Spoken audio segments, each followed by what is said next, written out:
You are listening to Off the Cuff. Now, here's your host, Adam Banks. Welcome, everybody, to Off the Cuff. I am Adam Banks, coming at you live from Lexington, Kentucky. Thank you for listening to the show, and thank you for tuning in to WLXU 93.9 LPFM Lexington. If this is your first time tuning in, I personally want to say welcome.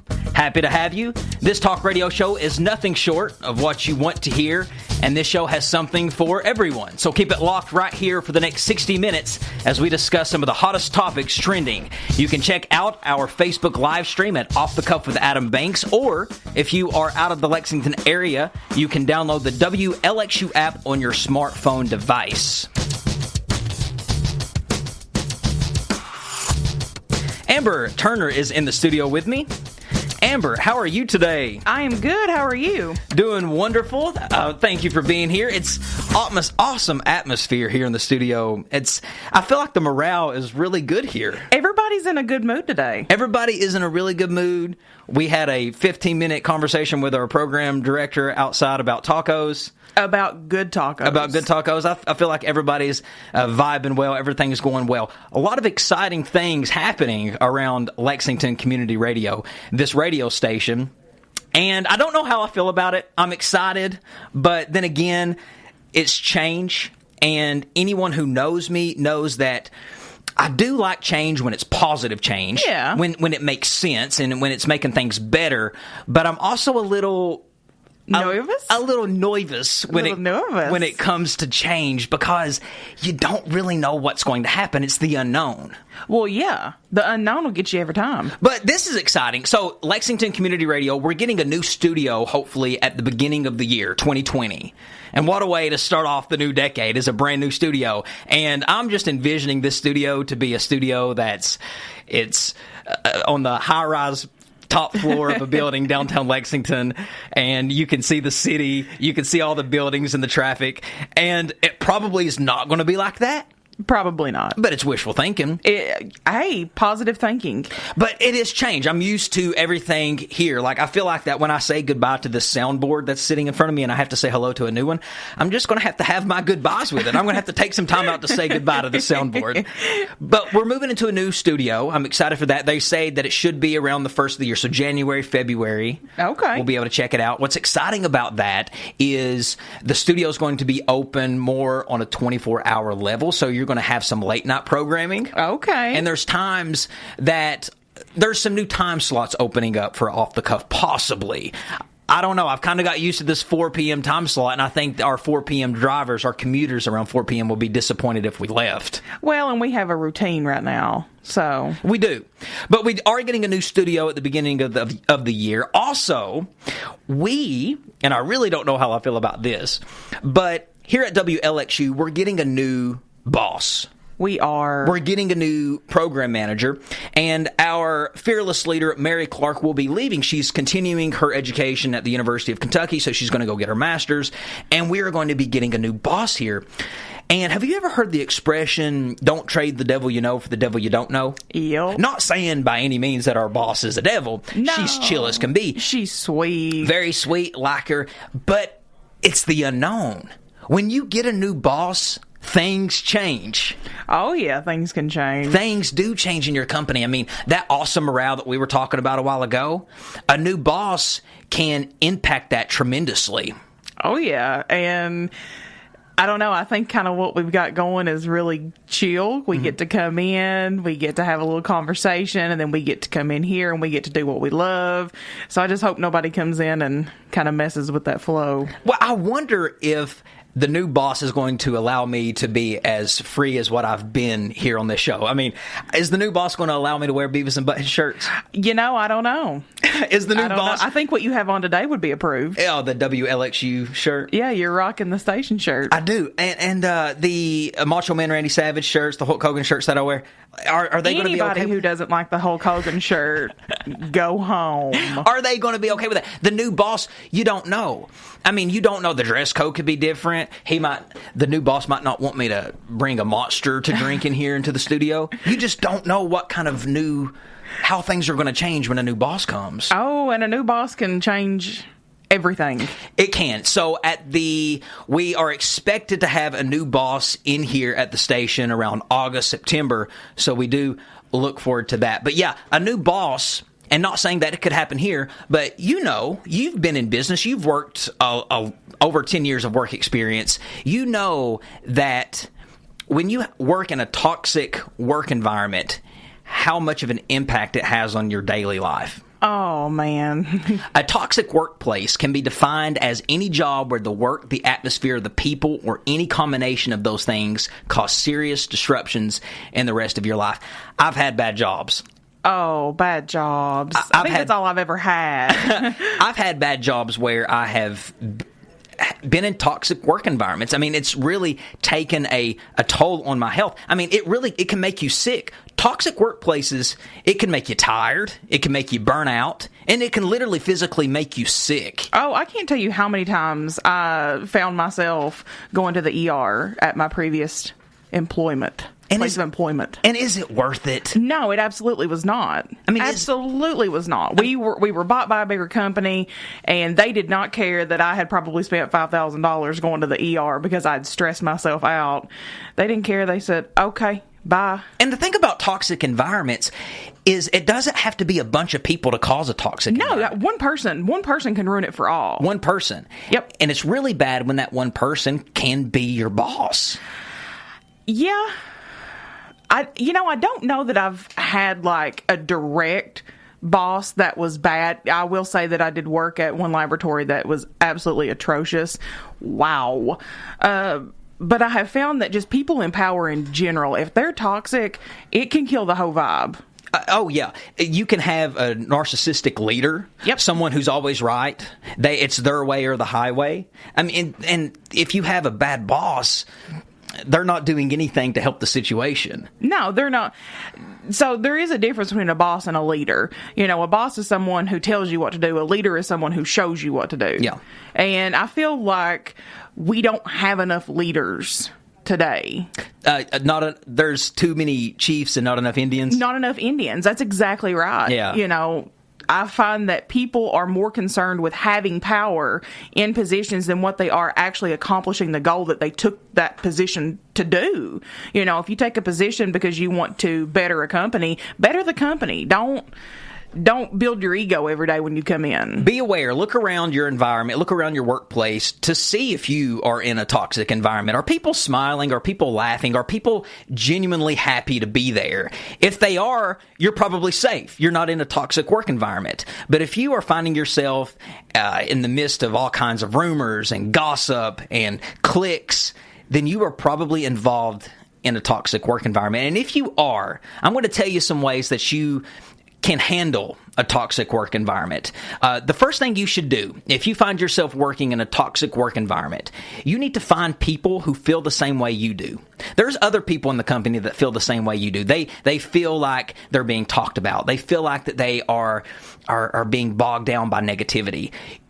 You need to bond a relationship with the people that feel the same way. There's other people out there that feel just like you do, and it's nice to have somebody to talk to and form friendships with so you don't have to go through it by yourself. Oh no, I agree with you on that. It's important to have a work-life balance. Yes. Unfortunately, when you do take on some of these, I call them middle management because I was middle management. When you take on that role, it's very difficult to have that work-home life. I found myself spending more work than home ever. You need to, if possible, focus on your job as much as you can. Focus on the tasks at hand. Make a to-do list if you have to. Stay busy. Don't focus on the cliques and the gossip and the rumors. Just stay there and do your job. Keep busy as much as you can. But how can you do that when everybody around you is, consistently creating drama? Yeah. Like, I am a woman, but I never again want to work with a group of women. I'm sorry, but you put us all together and things pop off. I've worked with all women before. It can have I can see where things can end up toxic when you have a bunch of women, and I want to be very careful when I address this. It's just Well, I'm going to let you take the reins I can on it. say it. I can say it. There's a quote that I enjoy. It says, "Fix another woman's crown without telling the world it was crooked." And unfortunately, kind of the society that we live in now, we thrive on breaking down other people because somewhere in our head we feel like it makes us feel better. It does not. Ladies, it will not make you feel better tonight if you are rude to someone. So let's just be nice to each other. Fix somebody's crown. I've always said this. You do not have to be nice to someone. Just don't be mean. Just don't actively try to do negative things to them. Don't impact their life at all. Yeah. And what you need to do, if you do find yourself in a toxic work environment, you should start planning your exit strategy. You need to start planning on a way to get out. Exactly, because if it's going on when you're there, more than likely it will continue to go on. Yeah. It's not going to change. Unless you do a whole revamp. I mean, it could be the management in place. It might not be the management. It might be one, it might be two people that is causing this toxic work environment. And until they're gone, it's always going to be bad. But what you should do is you should start planning your exit strategy. Start applying for other jobs. And if it really becomes too much and it's bogging you down so much that your work life is having such a negative balance or having such a negative impact on you, it's not worth it. Quit the job and take something part-time until you find something else. Exactly. We only have one life to live. It does not just affect you. I think that's what people forget is it does not just affect you. A bad day at work will affect everybody in your life. Everybody that you come in contact with during that day, your husband, your wife, your friend, your children, you're going to take that out on them. You spend 60%, I would dare say 60% of your life working. Yeah. Your job becomes your life. You need to make sure you like what you do. Yep. If you are not fortunate enough to be in a job where you love what you do, at least I hope you are happy in doing what you are doing for the time being. If you're not, life is too short. Yep. And I'm telling you, if you quit, they will have you replaced in 2 weeks. In 2 days. You're just and it's not worth your health. It's not worth your mental capacity to have all of that pressure. No. So get out of the toxic work environment. Nope. Don't work at them. If you are in one. And unfortunately, toxic work environments can lead to worse things. And it brings up my next topic, the Virginia Beach shooting. And I don't necessarily know, I don't think it's fair to say that the employee was disgruntled because there's been no proven fact that he was actually targeting these victims because he was disgruntled. But he was obviously not happy in his workplace and he took it out on the people at work. And when we come back from our first commercial break, we're going to talk about it right here on Off the Cuff. I remember when I lost my mind. There was something so pleasant about that place. Welcome back, everybody, to Off the Cuff. Adam Banks here with you. Amber is also in the studio with me. So before the break, we were talking about disgruntled employees working in toxic work environments, which brings up this next topic, the tragic shooting that happened at Virginia Beach. It happened at the Virginia Beach Municipal Center, which is a city building. Dwayne Craddock was the shooter. He was a certified professional engineer in the city's public utilities department for 15 years. He was 40 years old. And I think a little tidbit of information that you should know is the morning of the attack, he sent his boss a resignation letter via email. He resigned from his position. Yep. Craddock's supervisor asked him why he was resigning. And Craddock just told his boss that he was quitting for personal reasons. He never really elaborated more than that. And then he just went on with his daily routine at work.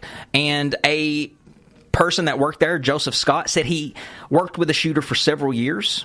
And he saw him that day, just like he did every day in the bathroom, brushing his teeth. And okay. Yeah, he brushed his teeth in the bathroom and wished him a good day. And then around 4 p.m., Amber, he embarked on a rampage in building number 2 of the Virginia Beach Municipal Center, turning its offices into a battleground. And some of the people that worked in the building, they survived the attack by barricading themselves in an office. And putting desks and chairs in front of the door to keep him out. But he ended up killing 12 people inside of that building. And it's tragic. I mean, totally tragic. And it was people that he had worked with on a daily basis. It's people that he knew. And it wasn't like he did not have this planned. It went from people who had worked there for somebody had been there for almost 40 years, I think. And then another person had only been there for maybe like a couple of months, 6 months. So this was not like he picked out all of the people that, he had worked with for long years. No. And what gets me is his performance was satisfactory.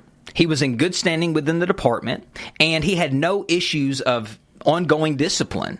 So I want to be very careful that I want to say he was disgruntled. Just because he wasn't in bad standing and he wasn't written up doesn't mean that he wasn't disgruntled. But he took out his violence on his coworkers. So I think that it had to be something to do with his workplace. Probably the workplace, maybe not so much the people. I mean, I'm sure we're going to find out more, kind of as the weeks turn into months, kind of what his actual agenda was. But it came out of nowhere. I mean, they said that this shooter, was a nice guy. He was genuinely a nice guy. They said around the holidays, he bought all of the administrative staff boxes of candy. Okay.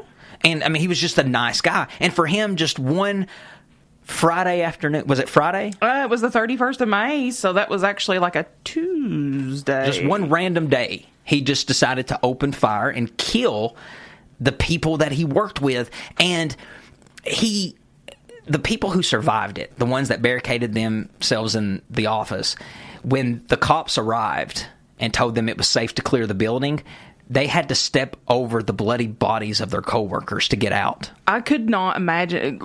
Work in itself is hard enough, but that would probably be the furthest thing from my mind is, hey, am I going to get shot when I go into work today? They found 2 legally purchased guns, a .45 caliber pistol, and, well, no, it was 2 .45 caliber pistols. He just had 2 .45 caliber pistols. And he legally bought them, so it wasn't an illegal buy. And he did his shooting with those pistols. So it wasn't like an extreme, mass weapon of destruction that he used. No, it was just a normal person who had issues, who had a problem. And that was the only way he saw he could fix that problem. And I hate that. I hate that for everybody involved, himself included. I wish, maybe if he was having some of these thoughts, he could have, sought out help or, maybe talked to somebody. The victims was Richard Nettleton. He was Craddock's boss. Herbert Snelling was a contractor. He wasn't even there to work. He didn't even work in the building. He was just there to get a permit. And out of all of 12 people, he was the only one that didn't work there. So he was just there. He was just wrong place, wrong time. Wrong place, wrong time. Laquita Brown, Mary Louise Gale, and Alexander Guzev were all right-of-way agents who worked for the city's public works department. Tara Gallagher, Christopher Rapp were engineers. Joshua Hardy was an engineering tech. Ryan Keith Cox was an accountant clerk. And Michael Langer was an administrative assistant. And Robert Bobby Williams was a 41-year-old veteran. 41-year veteran, not 41 years old. He worked there 41 years. 41 years. Very sad. I mean, I don't... It's happening more often than not, these shootings.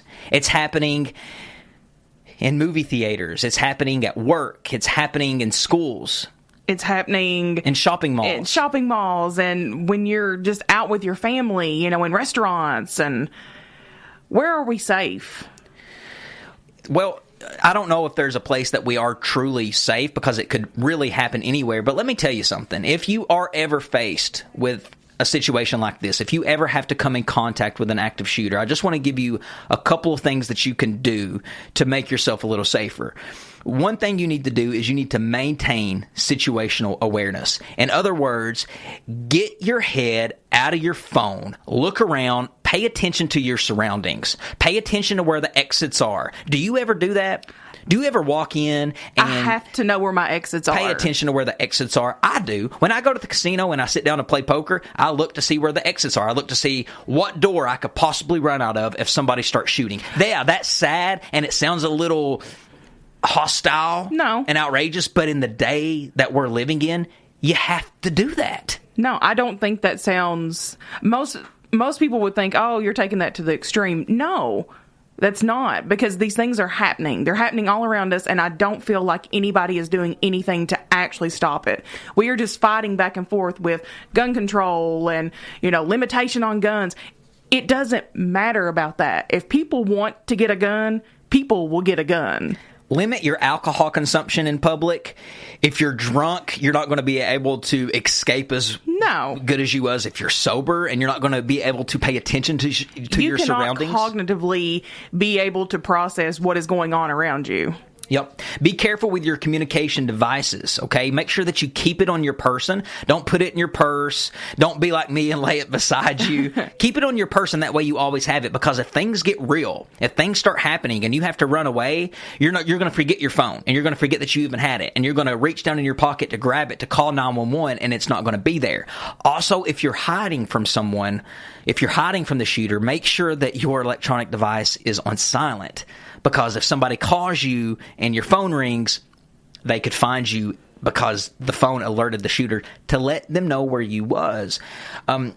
Make sure that you also know what to do when the police arrive. You need to understand that the police are there first and foremost to catch the killer. And they don't know who that is right now. And they don't know. So make sure that your hands are up and that you're not running towards them with a threatening nature. Yeah, because you're going to be distressed. I mean, obviously, I could never sit here and say I would not, be composed, but approach them in a manner that, they understand that you are a victim at this point. You should learn first aid basics. You should know, if you don't know how to give CPR, if you don't know how to bandage a wound or stop a wound from bleeding, you need to take those basic skill set classes to get certified in CPR, just in case something like that ever happens. And my good buddy of mine teaches classes like that, and I've been wanting to ask him if I could take those classes, because the world we're living in, Amber, it's scary. Yep. And you don't know when or where it could happen, because people think, oh, it could never happen to me. Listen, it's happened in almost every possible place that it could happen. A nightclub where people dance. Yep. It happened in an elementary classroom where there's just little babies in there. Yep. So you need to have a plan. You need to have a plan. If before you walk in, you should say, just in case the act of an active shooter comes into this movie theater, here's my exits. Here's where I need to run. Here's where I'll get down if I need to get down. You need to have some type of plan in place. And it's not crazy to think like that anymore. No, it's not. Not anymore. No, it's not. It's not. But my heart goes out to those people who unfortunately lost their lives in that accident. And may God be with them. Well, I think with everybody involved. And with everybody involved. And the family, they posted, could you imagine the killer's family, what they're going through? I mean, that was somebody's... That was somebody's somebody. That was somebody's somebody. Despite what he done, he was still somebody's somebody. Yeah. So, well, ladies and gentlemen, it is about time for Off the Cuff's Song of the Week. So, hopefully this gets you into a better mood as we transition into more exciting and more uplifting topics. But I do think that was worth mentioning, and I do think it's important, since I have this platform, to let people know that if they're ever in a situation like that, that they need to have a plan and to be aware, because it can happen. And please don't forget, Mental Health Awareness Month was last month, but mental health awareness should be every month. It should be every day. Every day. Every day. All right, ladies and gentlemen, here it is, Off the Cuff's Song of the Week. Enjoy. All right, that was Gorillaz with their excellent song, Clint Eastwood. I don't know why they call it Clint Eastwood. It's another one of those songs where I don't understand why they call it what they call it. But ladies and gentlemen, we will be right back with our next segment here on Off the Cuff after these words.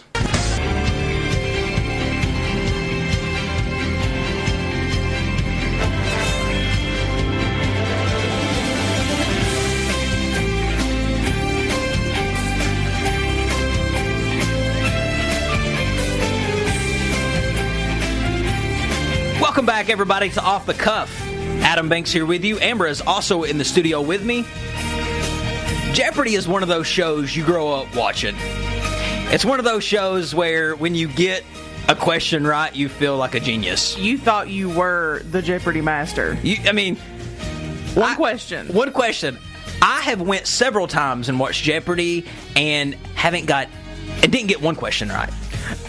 Mine's probably more than several. Several times. It's a great show. And it's really just a simple quiz show.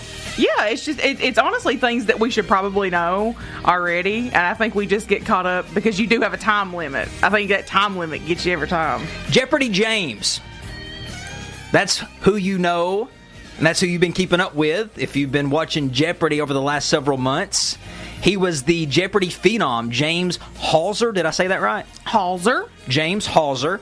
We knew he couldn't win forever, and we knew that his reign would come to an end. And it did, if you watched Monday's show. Holzhauer had destroyed all of his opponents in his path. He won 32 straight games and set several single-game records. He had earned $2.4 million, just $58,000 short of Ken Jennings' all-time record for regular play. Now, Ken Jennings, if you don't remember him, he was the Jeopardy beast that won 74 straight games, 42 more than Holzhauer had won coming into Monday's show. Okay, so Holzhauer led after the first round, but early in Double Jeopardy, Emma Boetcher?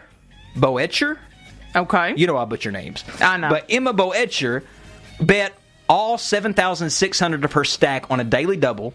She knew which city beginning with the letter A is home to the United States annual sailboat show. Do you know the answer to that? Ann Arbor? I don't know. I was hoping you would know the answer to it. That's a really good educated guess. That's a really good educated guess. I'm going to have to look that up now. The final clue was easy enough that everyone got it correct, and therefore Emma Boetcher is your new champ. Holzhauer ends at number 2 on the all-time money and wins lists for regular Jeopardy games. So, if you guys watched the show on Monday, you saw that his reign, it did come to an end. And I'm going to play you the clip of when that exactly happened. But did you know that this episode of him losing, this much-anticipated episode of him losing, this episode got leaked? And I never thought this would happen to Jeopardy, that people would be leaking footage. But here we are, 2019, leaking Jeopardy footage. The line, "A great reckoning in a little room," in As You Like It, is usually taken to refer to this author's premature death. You have 30 seconds. Good luck. Jay, we come to you first. You started slowly, but we're coming on very strong in the Double Jeopardy round. You wound up at $11,000, which is pretty good, but in third place. And you came up with Who is Marlowe? Christopher Marlowe?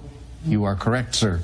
And you will add $6,000. That bumps you up to $17,000. You're hoping for bad things. Incorrect responses from our champion and from Emma.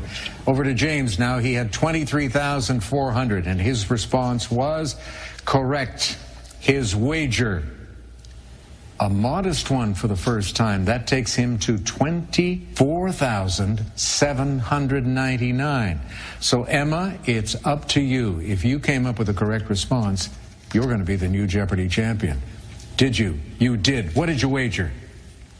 Oh, gosh, $20,000. What a payday. 40. And just like that, she is the new Jeopardy champion, and Holzhauer is out. But does this woman not look like Amy McGrath? Yeah. She looks just like Amy McGrath. For a second, I got confused. I was like, wait, did they maybe put the wrong, like, a stock photo up when they put this? No, I agree. She looked so nervous. It's like she knew she won, but she couldn't contain herself. It's like when you're playing poker and you got that royal flush and you don't know how to react because you know you got the best hand possible. Or it's like playing Texas Hold'em and you got a pocket aces and you don't know how to act. That's how she felt. Kind of like you when you won the jackpot. Yeah. And so she was very excited to win. But just like that, it is over. Ratings soared for Jeopardy. Ratings were out the roof. So it just goes to show when you have a guy consistently winning over and over and over, people are wanting to see, can he do it again? Exactly. Can he do it again? It's a phenomenon. We want to see, can he keep going? How long can he go? And now Jeopardy ratings are going to crash. But luckily, it is the end of the season for Jeopardy, and they'll be able to come back with some more fresh material. Alex Trebek hopefully will be coming back and returning as the host. He announced a couple months ago that he had stage 4 pancreatic cancer. Pancreatic cancer, yes. And I've heard before that that's almost the death sentence. It's very harsh on your body, but I think he actually announced maybe 2 weeks ago that they think that he is in remission. So they said with a couple of more chemo treatments, he is on the upswing. I don't know if you can actually say he's cured, because is stage 4 ever cured? Well, cancer is very fickle. I don't think that people fully understand cancer. I will not go into it right now, but just educate yourself on cancer. I don't know that it's something that you can beat, but I think to be positive for the people who do have it, it is something that you can contain. Yeah. Well, James Holzhauer, you definitely made the last couple of months very interesting on Jeopardy. He was a sports gambler, and I think that's fascinating. His whole career was betting on sports games. And then he bet on himself, and he won pretty big, in my opinion. And he literally lives out in Vegas and does nothing but bet on sports games. And did you know that his wife, her name is Melissa Sawson. She is a tutor from Seattle, Washington, and she's also been on a game show. She was on Who Wants to Be a Millionaire, and she won $28,000 off that show. Who are these people? We need to meet these people. I mean, just going on game shows and winning money? Teach me the ways. However, I do know a guy who went on The Price is Right and won a car. Oh, we both know a guy who went on The Price is Right and won a car. And I want him on this show so bad just to hear that backstage experience. I want to know what it's like. But I have a few friends that I feel like are smart enough to go on Jeopardy and do well. I think Wiley could go on Jeopardy and do well. Your husband? Yeah, he could do well. I really do. Now, I would never put myself in that situation to go on Jeopardy to be humiliated, because that is a show where you have to have a lot of book smarts. You've got to have book smarts and at least enough confidence in what you're going to say to be able to actually speak it. I would go up there, know the answer, and probably say the complete opposite because I'm nervous. Speaking of book smarts and common sense, there is something new being added to the curriculum for our public school systems, and it's called Adulting 101. Can I still sign up for that? It's been added to the curriculum. If you look up the word adulting in the dictionary, you will see it explained as the accomplishment of mundane but necessary tasks. I am all for this class being offered in public schools. I think it's something that should have been offered a long time ago. Some of the things that students will learn is they're going to be talking about insurance, talking about retirement, learning how to open up a bank account, learning how to operate from your bank account, learning basic chores such as doing laundry and checking your oil and even changing your oil in the vehicle. And they're making this a required class. Now, I don't know what states have picked up on this yet, but there are some schools that are adopting this as a requirement, so we're going to have to see how this goes. I'm all for it. I think 100% back this. I think that our curriculum needed to be revised a long time ago. Not only do we need an adult 101 class, but we need to have classes that are preparing students for things after high school. For instance, there needs to be an ACT prep course that's required for students, for seniors in high school to take. I think that it should be a requirement that instead of taking a silly Algebra 2 required class, you should replace that with an ACT prep class or an SAT. Like have it for like a whole semester or like for a couple of weeks? Have it for a whole semester. You have to pay thousands of dollars to take those classes outside of school, those little ACT prep classes. Why not just offer them for free to the students? Do you think, though, that it should be an elective, or do you think everyone should be required to have to take that? Because I could get behind an elective. Yeah, I think that just kind of leads into, you're taking ACT, SAT to prepare yourself to go to college. That is going to be, the big basis of whether or not you get selected into a college. So if you're not going to go to college and you know that this is not the route for you, then I don't think that you should have to sit through the ACT prep. So I would say more of an elective, but I think that there needs to be education about that, because that's one thing that we do miss, is that people push college when they don't really push vocational schools, things like that. College Success is a class that most freshmen in college have to take their first semester of college. I think that's silly to take it while you're already in college. That needs to be taken. I did not have this class. That needs to be taken your senior year of high school. It's basically just a college 101 class. How do you study? How do you manage your time? How do you properly show up to class on time? I feel cheated. Seriously, we did not have that at Murray State. You didn't? No, we did not. You never had a Murray State 101 type class? No, because, I done psychology at Murray, but we had like a psychology, like, here's what you need to know about psychology. And it was just a pass-fail, but that was the only, like, introduction that we had. Should have been an Eagle. Well, I was a racer. Well, ladies and gentlemen, we're going to take our last commercial break, and we will be right back with some more Off the Cuff. Basketball is my favorite sport. I like the way they dribble up and down the court. I keep it so fresh on the microphone. I like no interruption when the game is. Welcome back, everybody, to Off the Cuff. Last segment of the hour. Adam Banks here with you. Amber is also in the studio with me. The NBA playoff finals are officially underway. We have had 3 games so far, and it's been an exciting little series to watch. Amber, have you got to watch any of it? I just checked up on the scores. That was about it. Well, the Raptors lead 2-1 so far in the series. Game 1, the Raptors won 118 versus the Warriors 109. Game 2, Warriors 109. Raptors 104. Game 3, Raptors 123, Warriors 109. So Raptors ahead 2-1. And now, are the Raptors the team from Canada? Yeah, the Raptors are the team from Canada. And the big story, really, about this whole entire series, let's be honest, it's Drake. Oh, yeah. Drake sitting on the sideline, all of his sideline antics. Getting stuff started. Did you see his shirt that had Kevin McAllister on the back of it, and it had his hands clapped over his face? And Drake has had a few words with some of the players from the Warriors. Seen he was trying to sell Steph Curry's lint. Drake has had a few words with some of the players from the Warriors. Seen he was trying to sell Steph Curry's lint on eBay. Yeah, he picked Steph Curry's lint out of his hair. Okay. He picked Steph Curry's lint out of his hair. NBA Commissioner Adam Silver, he addressed Drake's antics, telling reporters before the series game 1, that the league office had conversations directly with Drake and his manager, and he says that, I think we ended up in a good place. So he is okay with Drake being on the sidelines, doing his thing. Look at the attention that it's bringing, though. People, I think, were watching to see how he was going to act. But Drake is probably the most annoying sports fan in the entire world. He's like the rest of us. It's just he's got a lot more money than we do. No. I think he's an annoying sports fan, and hear me out why I say he's an annoying sports fan. He's a fan of everybody. He's a fan of who's winning. He's a fan. Look back through videos. Look and see what party he was trying to crash when the Miami Heat won the NBA championship. He was rooting for the Heat. He was party, all about the Heat. When the Cavs won, he was all about the Cavs. The Cavs.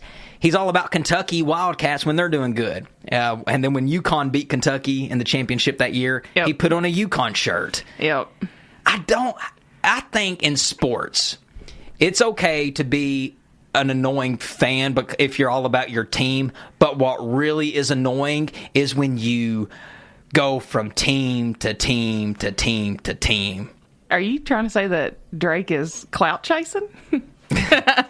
He is.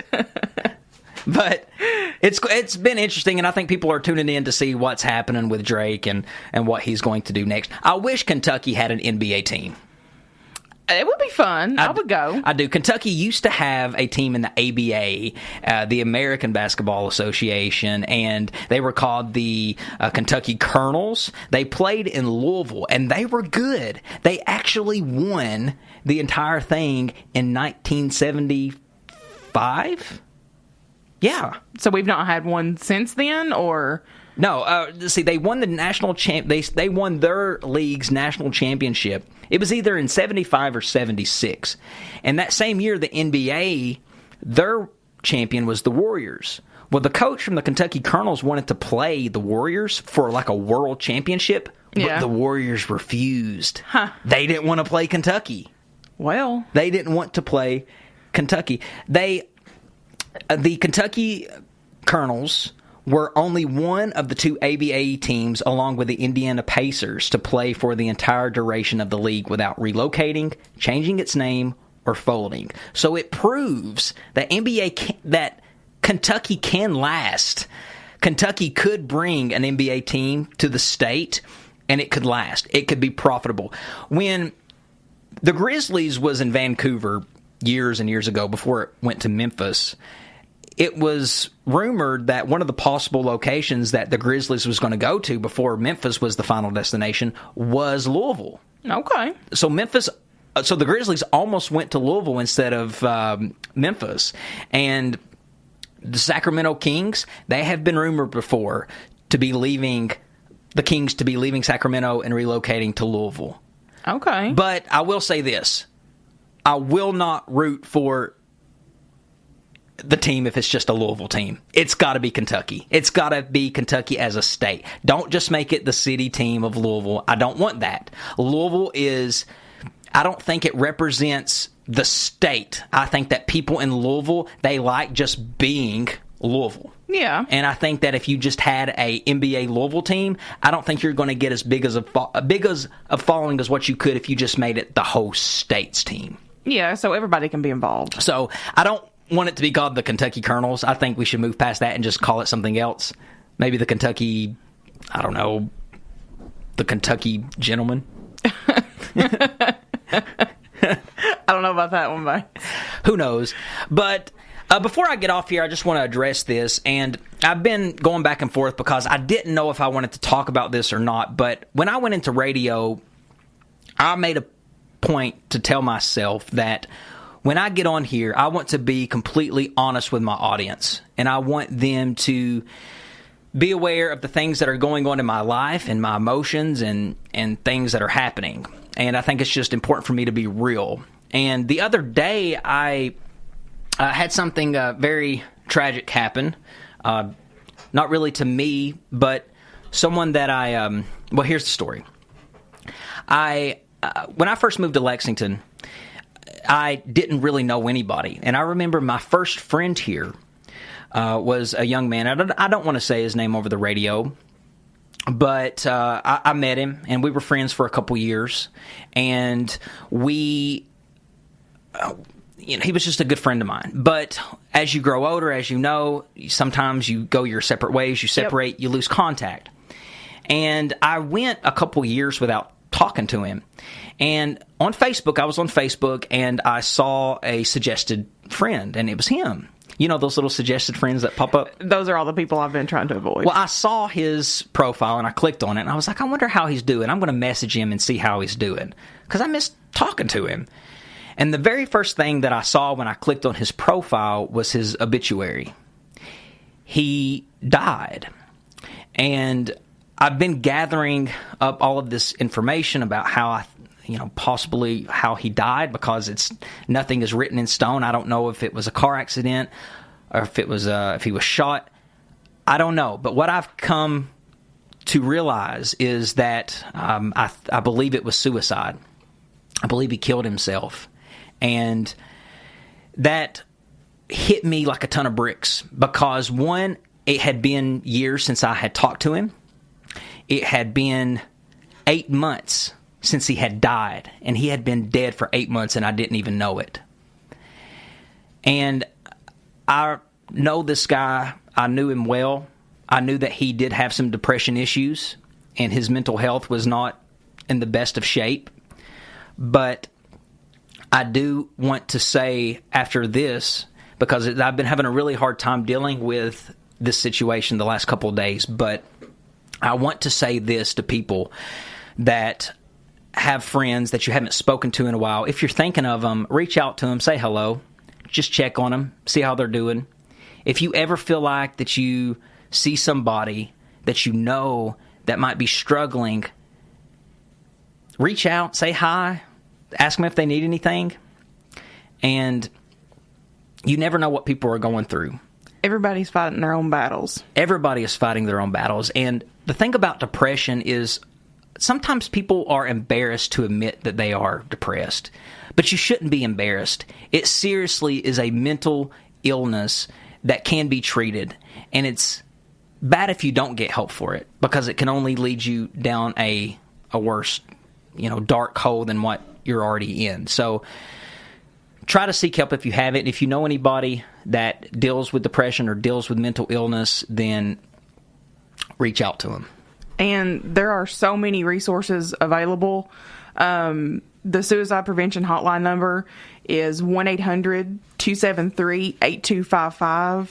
They are there. They do help. I've used them myself, and I encourage you, if you are having these type of feelings, reach out to them. Please. Please. Well, ladies and gentlemen, I want to thank you for listening to another episode of Off the Cuff. Amber, always a pleasure to have you in studio. It's always a pleasure to have you here. And it's always a pleasure to have everyone listening live at home and listening from the app and listening from the Facebook Live page. All of the ways that you can listen, keep listening. Well, ladies and gentlemen, I'm Adam Banks. That is Amber Turner. And this is Off the Cuff.